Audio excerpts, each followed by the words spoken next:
Salut Thomas. Hello Nicolas. Alors Thomas, écoute, je suis ravi de te recevoir pour la deuxième fois sur Comptoir IA. Deuxième fois depuis le septembre 2023. On avait fait un premier épisode, donc le temps passe vite. On est le mardi 23 avril 2024 et on entend parler depuis quelques jours que de l'AMA 3 sur lequel tu as travaillé. Donc Thomas, juste pour rappel, toi, tu es chercheur sur l'intelligence artificielle. Tu as l'idée, donc Lama 2, Lama 3, Code Lama, Galactica, Toolformer, Bloom. Donc, on avait vu que tu étais hyper actif. Donc, tu travailles chez Meta et vous avez sorti ce magnifique modèle open source. Et chose incroyable, Elon Musk lui-même, qui est pourtant en général très critique sur les modèles d'intelligence artificielle, a tweeté dans le week-end Not bad, ce qui, venant d'Elon Musk, veut dire en fait vraiment grand bravo pour ce modèle Llama 3. Ouais, écoute, je crois qu'il y a une bonne réception de la communauté et que le modèle est pas mauvais. Tu sais, pour quelqu'un qui a été, je ne sais pas si tu te souviens, dans les personnes avec Galactica, comme tu le disais, c'était un peu plus contrasté la réception. Ouais, c'est vrai. Ça a fait un sacré buzz en bien comme en mal à cette époque-là. Et bon, l'époque était différente. C'était il y a à peine un an et demi. C'est dur pour un chercheur quand tu travailles sur un sujet depuis un an, en fait, de bosser sur. Tu es un peu dans une bulle, tu le testes. Ces modèles, ils sont très, très durs à évaluer. Et en fait, on a développé évidemment nos propres évaluations en interne pour savoir s'ils sont bons, pour savoir où on en est par rapport aux autres. Mais c'est très difficile comme tâche, c'est une question de recherche ouverte. Et donc, la réception de la communauté par rapport à ton modèle, il y a un petit moment de stress où tu ne sais pas à l'avance ce que ça va donner, quoi. C'est pas un nombre dans un tableau, quoi. Comme tu disais, Elon Musk qui dit que c'est très fort et les gens qui l'ont testé et qui le trouvent assez fort, bah, on est soulagé après coup, quoi. Ah ouais, c'est sûr. Bah, j'ai vu donc, c'était donc le modèle qui s'était retrouvé donc en numéro 1 en trending sur Hugging Face le plus rapidement, donc juste en quelques heures. Donc ça, c'est quand même génial. Pour rappel, hein, vous avez sorti donc un modèle, de 8 milliards de paramètres, modèle de 70 milliards, et on attend ensuite une prochaine sortie qui va arriver sur un modèle à 400 milliards. Et donc, c'est assez génial. Donc, on voit de partout fleurir des tutoriels sur comment l'utiliser. Le modèle 8 milliards, on peut l'utiliser localement déjà. J'ai vu des petits tutos. Écoute, il n'est pas beaucoup différent en termes d'architecture et de taille que l'AMA 2. Il est à 8 milliards ou 7 milliards, notamment parce qu'il y a plus de vocabulaire, ce qui permettra bientôt d'avoir un meilleur modèle multilingue, potentiellement. Mais oui, Lama 2, c'était la force déjà des lamas, hein, d'être petit mais efficient. Et là, on a poussé le paradigme encore plus loin, puisqu'on ne l'a pas entraîné à 2 trilliards de mots, mais à 15 trilliards. Euh, C'est-à-dire, c'est vraiment extrême par rapport à ce qu'on sait des scaling laws, mais ça permet d'avoir des modèles assez petits, efficients et extrêmement efficaces. Parce que je le rappelle souvent, il y a ce fameux papier Chinchilla sur les scaling laws qui dit qu'il y a une sorte de trade-off optimal à avoir entre la taille du modèle et le nombre de tokens d'entraînement. Et donc, en fait, un modèle il correspond à un certain nombre de flops sur lequel on l'a entraîné. Et plus le modèle est gros, meilleur il est. Plus le modèle est entraîné sur un nombre de tokens, meilleur il est. Et c'est un peu les deux axes différents de scaling. La taille du modèle, le nombre de paramètres, et le nombre de tokens. Mais ce qu'on oublie souvent, c'est ce que j'appelle le chinchilla trap, le piège du chinchilla, Mhm. c'est que c'est bien pour un compute donné d'avoir la balance parfaite entre ces deux axes pour ton tableau dans le papier.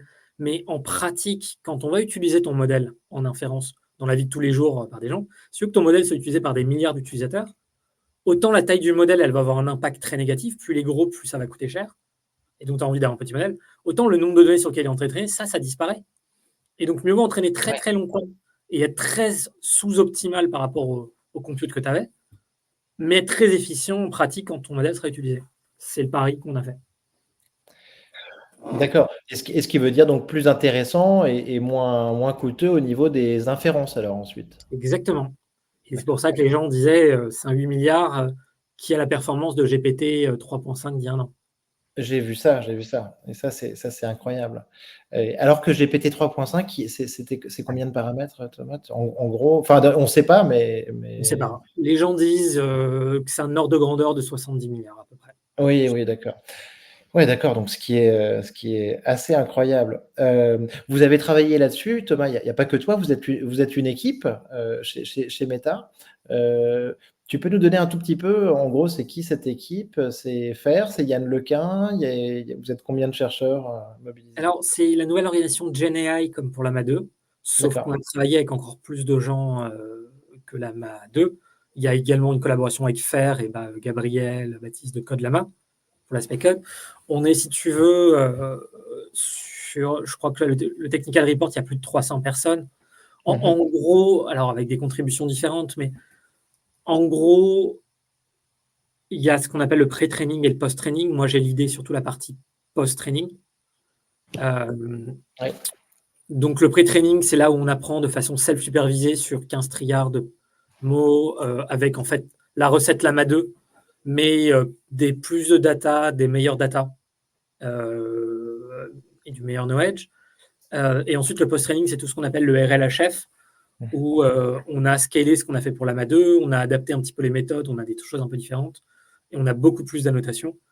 Euh, et c'est ce qu'on est en train de faire encore là pour ce qu'on commence à faire pour Lama 3, pour le gros modèle. Pour le gros modèle. OK, trop bien. OK, donc merci pour nous préciser ces 2 phases là de training, pré-training et post-training, c'est super intéressant. Je crois que le modèle a été entraîné à une spécificité aussi, c'est qu'il a été entraîné en particulier sur des H100 de NVIDIA et que c'est un des premiers modèles à avoir été entraîné quasiment exclusivement sur ces processeurs, quoi. Oui, Ça fait une différence, enfin on a un cluster de H100 là, qui est arrivé. Ça permet d'avoir plus de compute et de pouvoir justement entraîner plus longtemps, plus vite ces modèles sur plus de mots. Euh, Ils sont beaucoup plus performants que les A4 de la génération d'avant de l'AMA 2. Je sais oui, plus, j'ai plus l'ordre de grandeur là en tête, mais c'est x2, oui, les A400, les A100, oui, les A100 qu'on avait ouais, pour l'AMA 2. mmh, Donc on a changé de cluster et ça nous permet d'aller dans une dimension au-dessus en termes de compute. mmh. Euh, Et on va continuer de scaler ça. Et puis, c'est un peu le jeu, hein. Il y aura des nouvelles générations de hardware qui vont arriver, des nouveaux clusters. On pourra entraîner des modèles d'une taille encore plus grande. Et ça, c'est le jeu Ouais. du scaling tant que ça marche. Ce ce jeu du scaling, tu penses qu'il va continuer? Tu penses qu'on peut se retrouver, face à un plateau, quand tu te retrouves aujourd'hui justement juste sur la fin de cet entraînement d'un modèle de pointe sur le marché, justement, on se posait des questions lors du podcast encore aussi en septembre 2023, hein, et à chaque fois on a des générations suivantes de modèles. C'est quoi ton sentiment sur le scaling et le plateau, Thomas? Écoute, il n'y a pas de bonne ou mauvaise réponse à ça. Je pense que scaler l'existant, ça n'a pas de raison de plateau tout de suite. Ça va continuer de s'améliorer. Mais surtout, la question, c'est toujours scaling, ça marche. La question, c'est scaling quoi? Euh, il est possible qu'on change d'architecture dans les années à venir et qu'on trouve des choses plus efficientes qui scalent encore mieux, qu'on ait de nouvelles méthodes de data synthétique. On commence à aller vers ça. Ça va marcher encore plus. Ça peut créer encore 10, 100 000 fois plus de données. Et puis après, on va de plus en plus vers des agents qui peuvent prendre des actions, utiliser des tools, utiliser le système informatique Mmh. de l'ordinateur pour naviguer sur le web, envoyer un email ou des choses comme ça. C'est encore des nouvelles datas, c'est encore plus complexe. Et donc, ça aussi, on va le scaler progressivement. Et à chaque fois, c'est un layer de plus. Ouais. Et puis, tu vois, on a scalé le pré-training, on va commencer à scaler là, le post-training et le RLHF, puis ensuite les agents. Donc oui, scaling, c'est sûr. Maintenant, scaler quoi? Est-ce qu'on va scaler exactement, littéralement la même chose pendant encore des années? Je ne suis pas sûr. Bien sûr, bien sûr. Heu, oui, oui, tout à fait. Donc intéressant d'intégrer des nouvelles données. Hem, Mark Zuckerberg l'a dit, hein, Mark Zuckerberg a fait, quelques supers épisodes, justement à la sortie du modèle, hein, notamment, chez Dwarkesh Patel, un podcast, hyper intéressant. Hem Et il a dit, hein, donc en effet, que Llama 3 a été, designé pour, le tool use, donc et que Llama 4 serait peut-être plus designé, tu viens de commencer à en parler, pour, avoir un comportement d'agent, et gérer les comportements des agents, qui sont un petit peu, les futurs de ces modèles, donc heu, en tout cas quand on parle un petit peu de l'AGI. La prochaine génération, comme tu viens de le dire, ouais, vous travaillerez peut-être plus sur cette dimension agentique. Ouais, écoute, quand on parle de capability, si tu veux, moi je raisonne à qu'est-ce qu'un large language model peut faire aujourd'hui quand tu regardes Llama 3, ChatGPT ou Claude, heu, ils peuvent répondre quand même très, très bien à énormément de choses, sachant un contexte limité qu'ils ont et un nombre d'actions limité, c'est-à-dire générer du texte. Ils peuvent faire du code à un niveau proche d'un ingénieur, même parfois mieux. Pareil pour écrire, corriger, de la créativité.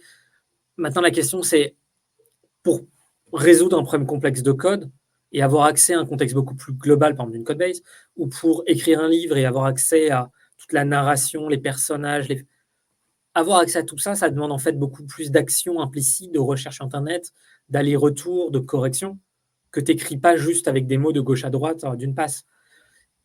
Et ça, il faut mettre un layer par-dessus de plus, ça commence à arriver. On a proposé un benchmark qui s'appelle Gaia General AI Assistant, là-dessus d'ailleurs avec Yann Lequin il y a quelques mois. On va aller vers ça. Est-ce que c'est des large language models seuls? Est-ce que c'est un large language model qui power un agent? Et alors, quelle forme il aura? Il y a beaucoup de questions de recherche ouvertes, les recherches commencent, mais c'est clair pour moi que ça apparaît comme la prochaine génération de modèles. Oui, oui, d'accord. Donc bah, ces modèles, donc on veut leur donner, d'autres possibilités, leur donner aussi, ben, des possibilités d'action, leur donner un petit peu ce qui leur manque aujourd'hui, le dernier kilomètre. C'est un des reproches qu'on peut leur faire, même si, moi je trouve ça déjà fantastique. Donc au-delà de la compréhension du monde, aller sur, l'action, l'interaction peut-être avec le monde extérieur. Heu et donc ça c'est vraiment hyper intéressant. Thomas, j'ai une question, sur la multimodalité. Grand sujet, hein, on en a déjà parlé, lors de notre podcast, de septembre. Heu, Llama 3, il est multimodal? Alors, dans ce qu'on a réalisé, non. D'accord. Euh, Par ailleurs, il faut quand même comprendre que la plupart des méthodes multimodales actuelles, elles se basent sur des large language models, elles plug un modèle de vision directement dessus. Que donc, meilleur est le modèle de langue, meilleure sera la compréhension sémantique multimodale. Donc, ça va aider n'importe quelle recherche open source multimodale. Et évidemment, on va travailler la multimodalité. Je ne sais pas si on en parle dans le blog post ou pas. Donc, je sais plus ce que je peux dire. Non, oui, non, mais j'ai pas vu Non, trop de choses sur la multimodalité à ce stade, mais d'accord. écoute, il y a deux choses sur la multimodalité. La première chose, c'est en input. Est-ce que le modèle peut comprendre des images en plus du texte? Bien sûr qu'on va y travailler, sans en dire plus. Mmh. Euh, Ça fait partie, et que ce soit pour les agents, mais pour n'importe quoi, d'une capability assez essentielle. La deuxième chose, c'est sur la compréhension, sur la génération d'images. Est-ce que tu peux demander à ton modèle non pas seulement d'écrire du texte, mais de générer du contenu multimodal? Euh, et ça, alors moi, je peux le tester. Je ne suis pas sûr qu'en France, ce soit déjà disponible. Aux États-Unis, ça l'est. Meta AI, qui est powered maintenant par Llama 3. J'ai testé, ça marche pas mal. Et oui, oui, tu as raison, et malheureusement, en France, c'est pas encore disponible, mais j'ai vu ça, Beta AI, super. Ouais. Écoute, j'ai testé. Alors, c'est pas moi qui ai fait le modèle de génération d'images, mais du coup, il est intégré en fait comme un tools où on demande à Llama 3 de générer une image. Et ce qu'il fait, c'est qu'il va appeler un modèle de génération d'images, comme Midjourney, mais celui que Meta a développé, et va le prompter pour générer l'image. Et ça devient une expérience complètement end-to-end pour l'utilisateur. J'ai testé ce week-end, ça marche pas mal.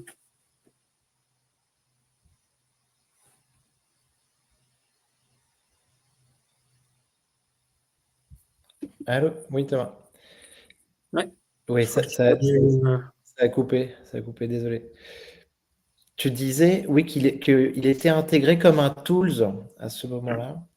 Ouais, c'est-à-dire que là, pour générer du contenu multimodal, ce qu'on fait, c'est qu'on a des modèles de génération d'images que Meta a développés, Emu par exemple. et on le connecte au Large Language Model d'ores et déjà. C'est ce qui est disponible sur Meta AI. Et quand on demande en fait à Llama de générer une image, il va appeler l'outil qui permet de générer des images, Imium. Et ça marche très bien. Et alors non mais d'ailleurs c'est vrai, j'ai vu quelques démos passer, et c'était assez bluffant. On voyait même une sorte de génération de photos transformées au fur et à mesure, à chaque fois qu'en fait la personne précisait son prompt, et c'est quelque chose qu'on n'avait jamais vu sur ni Midjourney ou Stable Diffusion, DALL-E, et c'était assez bluffant, quoi. Et grosso modo, on partait d'une personne qui courait avec des chaînes sur soi et qui finissait en cosmonaute là, et c'est complètement bluffant. Donc j'ai vu que ça marchait très très bien. Donc ça c'est incroyable. J'espère qu'on va l'avoir bientôt en France, mais c'est vrai que le fait de donner ces outils d'IA générative on parle de 3,2 milliards d'utilisateurs de Meta, ça c'est quand même quelque chose de complètement dingue, parce que là pour le coup on est sur un ordre de magnitude en plus, même par rapport à ChatGPT en fait. Alors, il faut que les gens l'adoptent, effectivement, mais oui, il est gratuit, il est en open source et il est accessible là-dessus. Mais c'est ça qui explique aussi la stratégie open source de Meta. Ça coûte très cher en inférence, tu en parlais.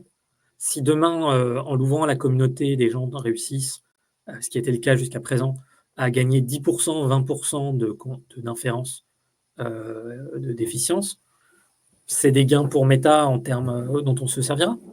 Nous, on n'a aucun intérêt à le garder fermé. Oui, oui, bien sûr. J'ai bien vu ça, et Mark Zuckerberg parlait de ça, et en effet, tu as raison, il disait que grosso modo, 10-15%, ça pouvait vite faire 10 milliards de dollars quand on était sur ces échelles-là. Ouais. Ok, super. Alors j'ai essayé, il y a une démo qui est très très impressionnante. Il y a Grok, donc, non pas Grok de Elon Musk, mais Grok, le micro encore concurrent, même s'ils ils vont très vite, de NVIDIA, GROQ, qui font donc des LPU, et qui sont donc la solution la plus rapide pour utiliser le modèle Llama aujourd'hui. J'avais déjà reçu donc Valentin, qui est chercheur chez Grok, sur le podcast. Et c'est vrai qu'alors là, Grok plus Llama 3, c'est assez extraordinaire. Tu as essayé J'ai vu cette passer les démos, j'ai pas essayé. la démo? Ah, c'est Ouais, génial. ouais. Mais ouais, c'est Mmh. Ah ouais, c'est complètement ça va bluffant. vite.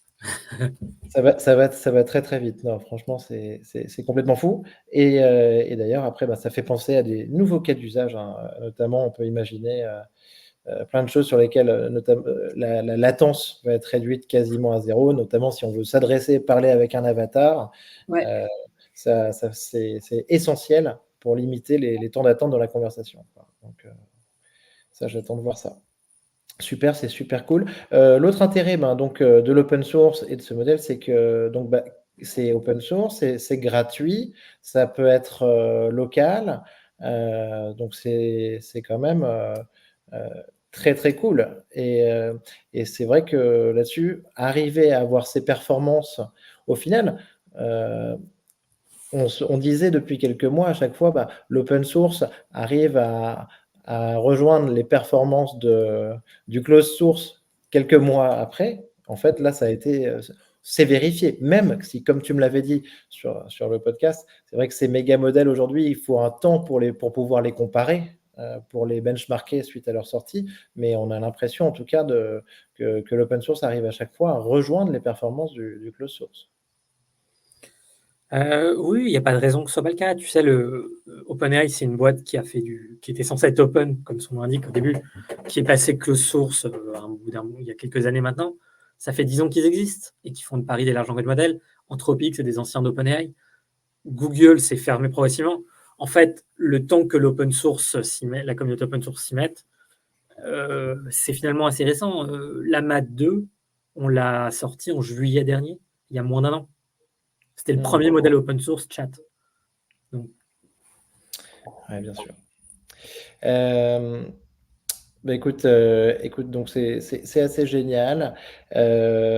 Pour toi, ça a été une grosse expérience de travail, donc un tunnel un petit peu sur tes activités de recherche. Tu es content d'être, un peu arrivé au bout? Alors, oui, c'était pas mal de boulot, c'est pas fini. On a encore, jusqu'à un petit peu quelques mois, pour sortir le 405 000 000 l'aligner, rendre faire le RLHF. Ça va demander encore, quelques mois de travail. C'est pas Mmh. fini. OK, super.